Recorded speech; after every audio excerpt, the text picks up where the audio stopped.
When a wealthy individual disapproved of his daughter's boyfriend, he expelled her from his home despite her being only 17 years old. Some years later, he enlisted the services of a private investigator and found out that she had been residing in a makeshift tent situated beneath a bridge. However, an unexpected turn of events occurred when he hurried to provide assistance to her. "I won't need your services anymore, Mr. Cornell," Christian said to the private detective on the phone.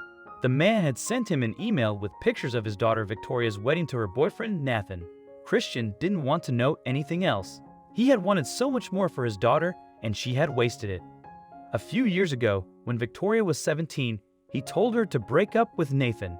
He came from a bad family and was in a band.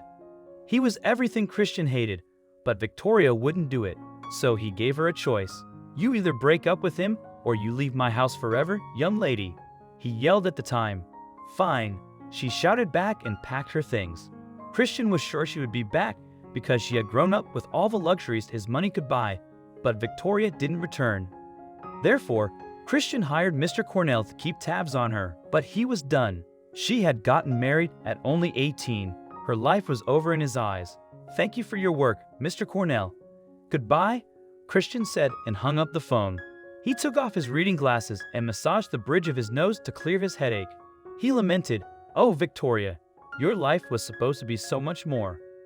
5 years later, Christian woke up one day after a bad dream and called Mr. Cornell again. He had no idea where or what his daughter was doing, so he had to hire his PI again and wait for information. She wouldn't have moved from Hartford, right? He wondered to himself and hoped so. A few days later, Mr. Cornell called him, and his voice sounded desperate. "Mr. Astor, I have some distressing news to tell you. I found your daughter, but I... What?" Christian yelled, exasperated, to the phone. "Spit it out, man." "I found her living in a tent under a bridge with her 2 children, the PI revealed. And as far as I can tell right now, her husband lives in a nice house that they bought together 3 years ago." "What?" the millionaire yelled once again. "Tell me everything." Mr. Cornell relayed the information, and Christian rushed to his car, driving as fast as possible to get to his daughter. During the entire drive, he lamented himself, as he knew something like this would happen if his daughter married someone like Nathan. He should have done something, but his pride was too immense. Also, if you've not done so already, please subscribe to our channel and click that notification bell to get inspired by these animal stories every day. Now, back to the story. He arrived where Mr. Cornell stated, but Victoria was not there. In fact, there were no tents here. He drove to the other side of the bridge and nothing. He called his PI and asked about it. "She was there, sir," the man replied, confused. "Give me Nathan's address now," Christian said menacingly and took off again. He arrived at a place he had never imagined. Victoria didn't have access to her trust, so he had no idea how they managed to buy such a good home. But still, he knew she had probably contributed more, and this loser had thrown her and his grandkids out to the cold. And now, they had disappeared. "Nathan is going to pay," Christian thought, slamming his car door and banging on the front door. "Come out, Nathan. Come out immediately. Where's my daughter? Where are my grandkids? Come face me, you coward," he yelled as his fist pounded and echoed in the peaceful Connecticut neighborhood. The door opened suddenly, but Nathan was not there. It was Victoria. "Oh, thank God," Christian said and hugged her without thinking.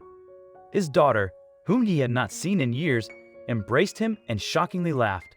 Christian pulled back and looked at her face, frowning. "What's funny? I'm just glad my dad still cares about me, and that you fell into my trap," she answered, shrugging one shoulder and grinning sneakily. "I don't understand.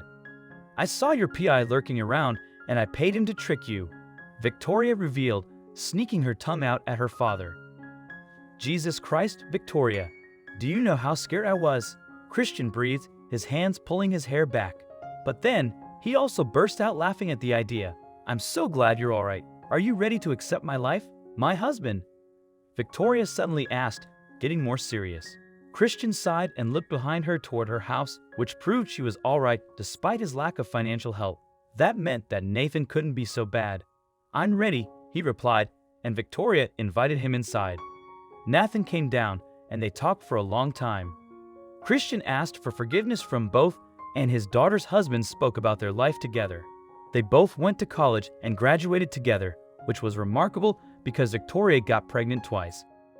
Now, they both worked decent jobs, and they were insanely happy. By the end, Christian realized that all his daughter truly needed. As it was already late, the grandchildren had already gone to bed, but Victoria extended an invitation for the protagonist to have lunch with them the next day so he could formally meet them. When he returned home, he reprimanded Mr. Cornell for his deceptive tactics, but also expressed gratitude towards the private investigator. From that day forward, he was determined to not miss any more moments of his daughter's or the rest of his family's lives.